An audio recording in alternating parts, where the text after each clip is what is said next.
Kabar baik bagi teman-teman semua yang ingin menjadi ASN, aparatur sipil negara atau PNS, karena di tahun 2023 akan dibuka pendaftarannya. Seperti apa penjelasannya? Agar teman-teman bisa lolos 100%, silahkan simak video ini sampai habis, jangan di skip. Kita intro dulu. Assalamualaikum warahmatullahi wabarakatuh. Salam sejahtera, salam, Om Swastiastu, Namo Buddhaya, salam kebajikan. Teman-teman, kembali lagi di MLH Channel. Bagaimana kabar teman-teman semua? Semoga teman-teman semua selalu diberikan kesehatan, diperlancar segala urusan dan usahanya, dan diperbanyak rezekinya, serta semoga teman-teman semua selalu diberikan kebahagiaan oleh Tuhan Yang Maha Esa. Amin, amin, amin.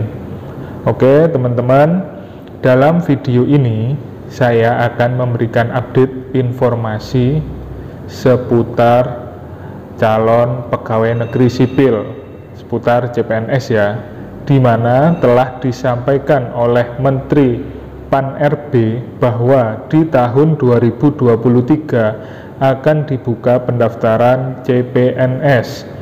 Lantas, formasi apa saja yang dibuka dan apa saja yang perlu dipersiapkan agar teman-teman semua bisa lolos 100%? Nanti kita bahas dalam video ini. Maka dari itu, simak terus videonya sampai akhir.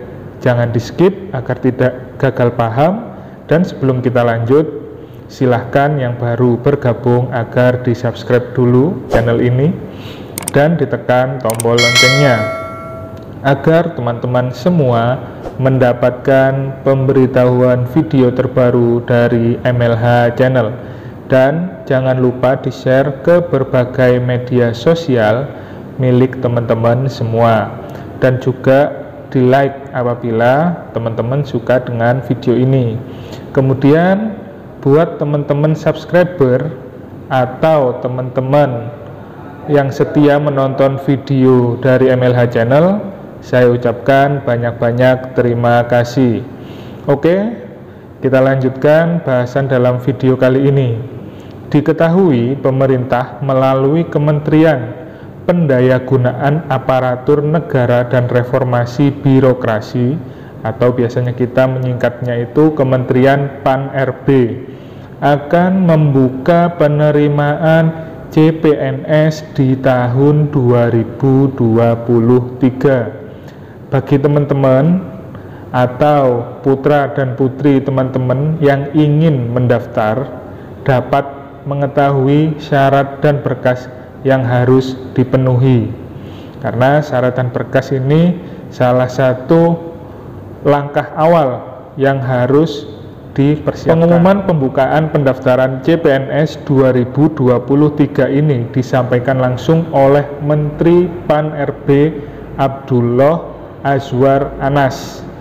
Formasi penerimaan CPNS yang akan dibuka pada tahun 2023 yaitu meliputi dosen, kemudian jaksa, kemudian hakim, dan tenaga teknis.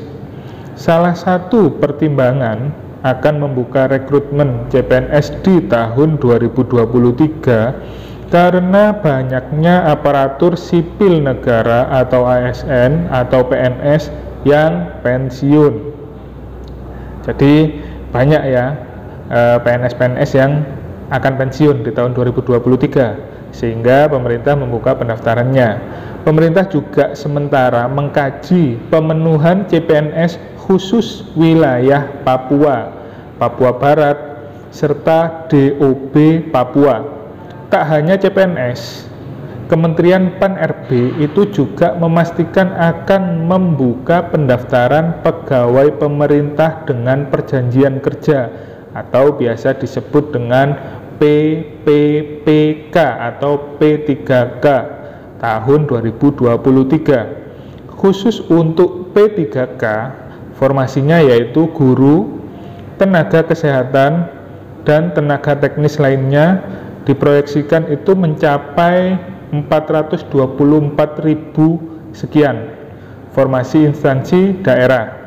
Sementara formasi pemerintah pusat diproyeksikan sebesar 93.195 yang merupakan pemenuhan tahun 2022. Namun, penerimaan CPNS dan P3K tahun 2023 akan memperhatikan sesuai kebutuhan dari pemerintah daerah atau Pemda. Selain itu juga akan mempertimbangkan kemampuan Kementerian Keuangan.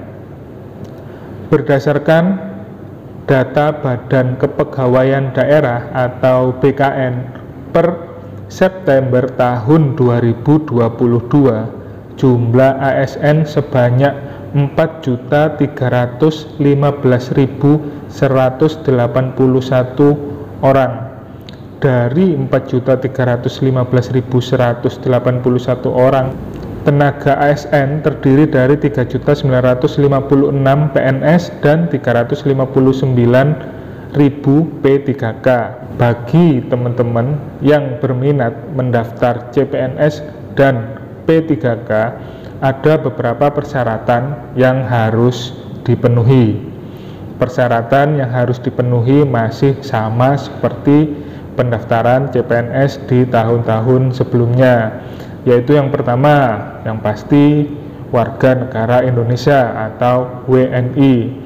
Kemudian yang kedua, pendaftar berusia minimal 18 tahun dan maksimal 35 tahun.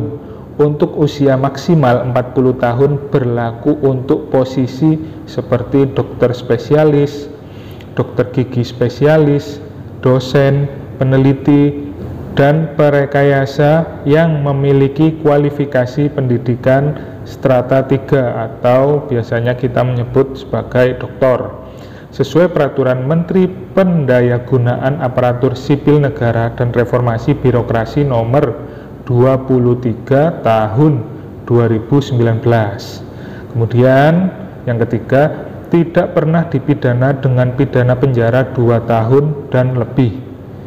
Kemudian yang keempat, tidak pernah diberhentikan dengan hormat, tidak atas permintaan sendiri atau dengan hormat sebagai PNS atau prajurit TNI Kepolisian Negara Republik Indonesia.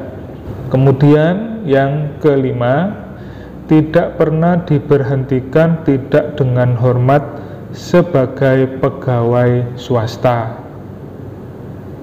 Kemudian yang keenam, tidak berkedudukan sebagai CPNS, PNS, prajurit TNI atau anggota Kepolisian Negara Republik Indonesia. Yang ketujuh, tidak menjadi anggota atau pengurus parpol atau terlibat politik praktis. Kemudian untuk yang nomor 8, yaitu memiliki kualifikasi pendidikan sesuai dengan persyaratan jabatan, jadi sesuai jurusannya gitu ya maksudnya. Kemudian yang nomor 9, sehat jasmani dan rohani sesuai dengan persyaratan jabatan yang dilamar. Untuk yang nomor 10, bersedia ditempatkan di seluruh wilayah Negara Kesatuan Republik Indonesia atau negara lain yang ditentukan oleh instansi pemerintah. Kemudian untuk yang nomor 11, persyaratan lain sesuai kebutuhan setiap instansi yang dilamar, karena kita tahu tiap formasi atau tiap posisi yang akan kita lamar itu kan dari berbagai instansi, dan biasanya itu dari masing-masing instansi ini memiliki kebutuhan data atau kebutuhan persyaratan yang berbeda-beda. Kemudian untuk dokumen yang perlu dipersiapkan oleh teman-teman semua, yaitu yang pertama, scan pas foto berlatar belakang merah maksimal 200 KB bertipe file JPEG atau JPG ya. Kemudian yang kedua yaitu scan swafoto atau selfie maksimal 200 KB bertipe file yang sama, JPEG atau JPG, harus jelas, tidak blur dan tidak miring. Yang ketiga, scan KTP maksimal 200 KB bertipe file JPEG atau JPG. Kemudian yang keempat, scan surat lamaran maksimal 300 KB bertipe file PDF. Kemudian yang kelima yaitu scan ijazah plus STR maksimal 800 KB bertipe file PDF. Kemudian yang nomor 6 yaitu scan transkrip nilai maksimal 500 KB bertipe file PDF. Kemudian scan dokumen pendukung lainnya maksimal 800 KB bertipe file PDF. Oke ya, pastikan teman-teman mengikuti instruksi dan persyaratan yang telah saya sampaikan, maka dijamin 100% teman-teman akan lolos seleksi tahap administrasi atau tahap awal. Oke, demikian, semoga bermanfaat. Wassalamualaikum warahmatullahi wabarakatuh.